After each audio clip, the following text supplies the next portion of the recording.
Qur'oni Karimda namozni tik turib eshitish baxtiga muyassar qildi. Robbimiz Alloh taologa shukrlar bo'lsin.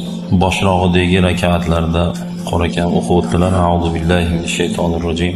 Ya ayyuhallazina amanu innamal khamru wal maysiru wal ansabu wal azlamu rijsun min amali shayton fajtanibuhu la'allakum tuflihun.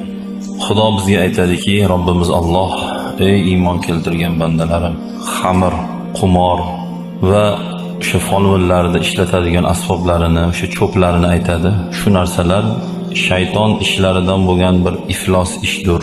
Sizlar undan saqlaninglar. Shoyatki shunda sizlar najot topsalaring deb Xudo bizni ogohlantiradi. Xudo oyatda davomida aytadiki: Estaizu billah, innama yuridu shaytonu an yuqi'a baynakumul adawata wal baghdha'a fil khamri wal maysir wa yasuddakum an zikrillahi wa anis salah fahal antum muntahun. Sadaqallohul azim. Shayton deydi Xudo, sizlarda oralaringga bug'du adovat, ya'ni dushmanchilik, xafachilik, urush janjal solish xohlaydi. Nimada? Shu tepada harom qilingan xamirda, qumorda, shu narsalarda sizlarni oralaringda bir-birlaringga nisbatan dushman bo'lishlaringni xohlaydi. Bir-birlaring bilan urushlaringni xohlaydi. Bir-birlaringdan xafa bo'lishlaringni xohlaydi. Shuning uchun shu ishlarni sizlarga qildiradi deydi Xudo. Va yana shayton shu ishlarda xohlaydiki, sizlarni Xudoning zikridan to'sishni xohlaydi. Va sizlarni shu ishlar bilan shu ishlarni qildirib namozdan to'sishni xohlaydi. Xudo aytadiki: "Fahal antum muntahun", ey bandalarim, endi qaytasizlarmi sizlar? Uni yomonligini eshitdilaring sizlar, deydi. Bu oyatning tarjimasi edi. Bu narsalarda haromligi haqida hammamiz ma'lumotimiz bor, xabarimiz bor. Ya'ni xamir deganda Payg'ambarimiz alayhissalom hadislari bor. Kullu muskirin xamrun deganlar. Har bir mast qiluvchi narsa xamirda ichiga kirib ketadi. U nashamidi, u geroinmidi, yoki tabletka shaklidagi narsalarmidi, suyuqlikmidi, hidlaydiganmidi, ukol qiladiganmidi, farqi yo'q, buni hammasi xamirga kirib ketadi. Qumorni bilasizlar endi. Qumorda turi ko'p. Ya'ni ko'p insonlar pul tikib, shuni bitta odam nimadadir yutib ketadi. Buni qumor deydi. Ikkita taraf futbol o'ynab yutqizgan osh qilib beradi desa ham qumor. Yoki ikkita taraf futbol o'ynab yutqizgan stadionda pulni to'laydi desa ham bu ham qumor. Endi biz hozir ko'proq musulmon, mo'min insonlar ichidagi eng og'riq nuqtalarimizdan bittasi, bir tushkunlikka tushsak, alamimizni shu narsalardan olyapmiz. Masalan, qarzga botib qolgan odam, ishida inqirozga, krizisga uchragan odam, yoki oilasi buzilgan, ya'ni erdan ajragan ayol, yoki oilasi buzilgan, ya'ni xotinidan ajragan erkak, yoki ishdan haydalgan shogird yo ishchi, yo kim bilandir teskari bo'lib ketib, yaqin insonidan yo xo'jayinidan teskari bo'lib ketgan odam va shunga o'xshagan qanaqadir Xudoning bir sinov bilan bizga bergan bir musibati, qiyinchiligi, shu narsalarda juda ko'p musulmonlar alamini mana shu narsalardan olyapti. Ya'ni alkash bo'lib ketyapti, biz sodda tilda aytaylik, yo narkosh bo'lib ketyapti, yo sir emas oilasi buzilgan ayollarni ba'zilari fohisha bo'lib ketyapti, aroq ichadigan bo'lib ketyapti, sigaret chekadigan bo'lib ketyapti ayollar, yoki qanaqadir tabletkalar ichadigan bo'lib ketyapti. Ha desa, men siqildim, men juda yomon tushkunlikka tushdim, shu narsalar bilan o'zimni bosyapman. Bu bizning eng katta xatoyimiz bu. Xudo ogohlantirib qo'yaptiki, bu min amali shayton. Bu shaytonning ishi bu deydi. Xudo bizga boshqacha ta'lim berdi. Siqilganimizda, bir tushkunlikka tushganimizda Xudo bizga ta'lim berib qo'ygan, nima qilishligimiz haqida. Xudo aytadiki: "A'udhu billahi minash shaytonir rojim va man yattaqillaha yaj'al lahu makhraja."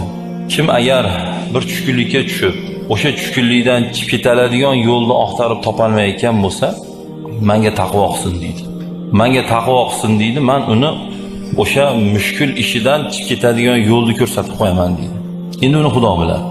Bir odam ishida inqirozga uchradi. Bu Xudoning sinovi. Taqvo qilsin. Bir ayolni oilasi buzilib, xullas kamsitildi, quvib solindi, uysiz qoldi, joysiz qoldi, pulsiz qoldi.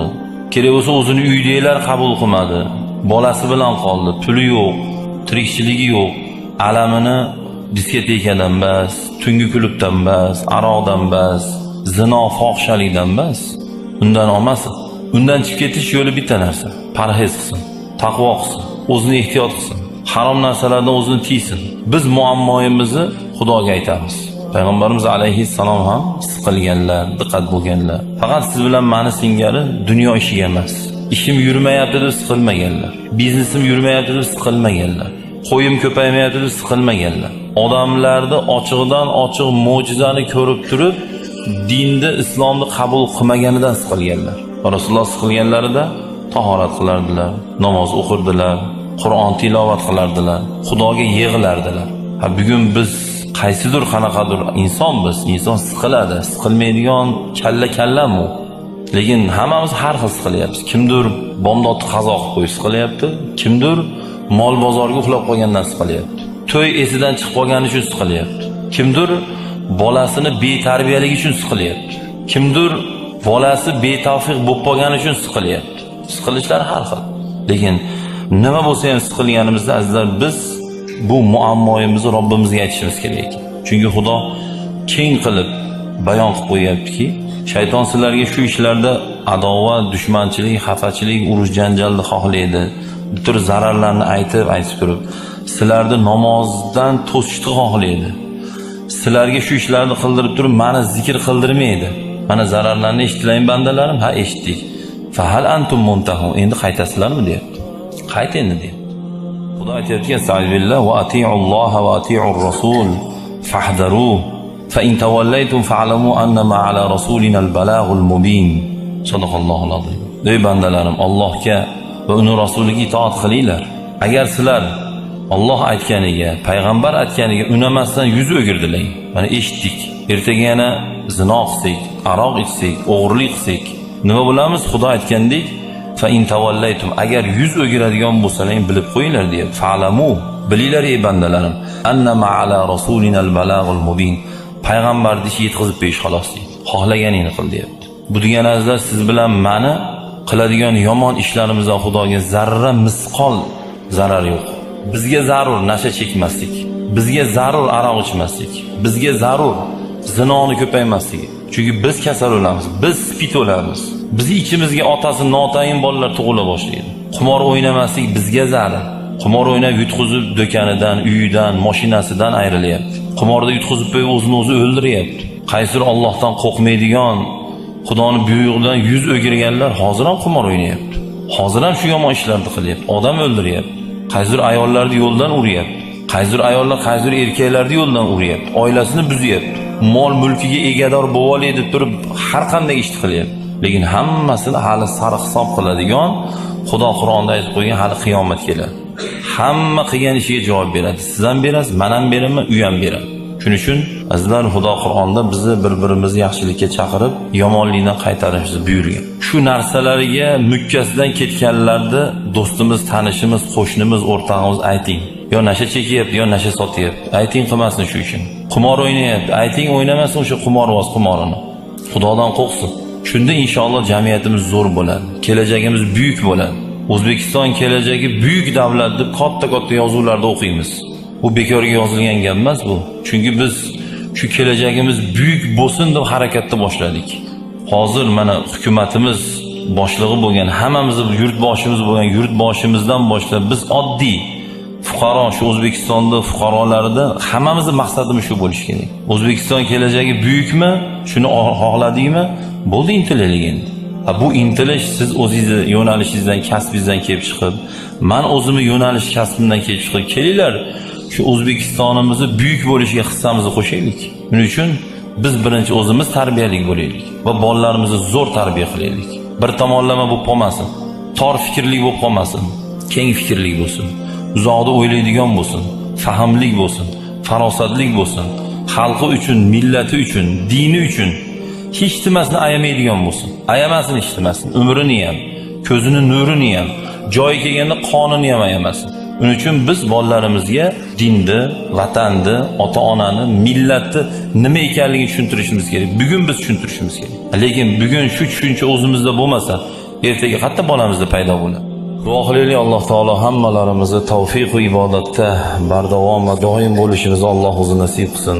Allohim yurtimizni tinch qilgin, osuda qilgin, har xil balo, ofat, yomonliklardan o'z panohingda asragin. ojizonalik bilan qilayotgan ibodatlarimiz, tutayotgan ro'zalarimiz, o'qiyotgan tarovih xatmi Qur'onlarimizni xato kamchiliklarni o'zing kechirib ulug' dargohingga qabul qilgin. Allohim hammalarimiz farzandlarimiz rohatini ko'raylik, dog'ini ko'rishdan o'zing asragin. Farzand talablariga solih o'g'il, soliha qiz farzandlarni o'zing ato qilib bergin. Farzandlarimiz bu dunyoda va u dunyoda ota-onasiga rahmat olib beradigan, o'zing rozi bo'ladigan rahmat sohibi. Kelajakda xalqiga, diniga, millatiga fidoi xizmat qiladigan farzandlar bo'lib ulg'ayishlarini Allohim o'zing nasib va ro'zi aylagin. Allohumma salli va sallim va barik ala nabiyina Muhammad va ala alihi va ashabihi ajma'in bi rahmatika ya arhamar rohimin.